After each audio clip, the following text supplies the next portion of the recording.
അള്ളാഹുവിന്റെ റസൂലിനോട് ഒരു സഹാബി വന്നുകൊണ്ട് ചോദിച്ചു, അയ്യുൽ ഇസ്ലാമി ഖൈർ, ഇസ്ലാമിലെ ഏറ്റവും പുണ്യകരമായ കാര്യം ഏതാണ് നബിയെ?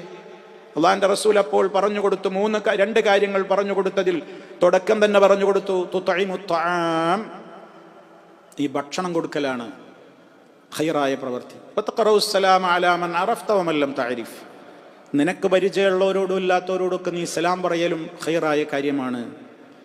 അതുപോലെ നബി തങ്ങൾ സ്വർഗപ്രവേശനത്തിന്റെ കാര്യങ്ങൾ പറയുന്നിടത്ത് മാനവ സമൂഹത്തോട് പറഞ്ഞു, അയ്യുഹന്നാസ്, ഹേ ജനങ്ങളെ, അഫ്ശുസ്സലാമ ബൈനക്കും, നിങ്ങൾ സലാമിന്റെ പ്രചാരകരാവണം. വഅത്ഇമു ത്വആം, നിങ്ങൾ ഭക്ഷണം കൊടുക്കണം. വസല്ലൂ ബില്ലൈൽ വന്നാസു നിയാം, ആളുകളൊക്കെ ഉറങ്ങിക്കിടക്കുന്ന രാവേറെ ചെല്ലുന്ന ഘട്ടങ്ങളിൽ എഴുന്നേറ്റ് നിങ്ങൾ നിസ്കരിക്കണം.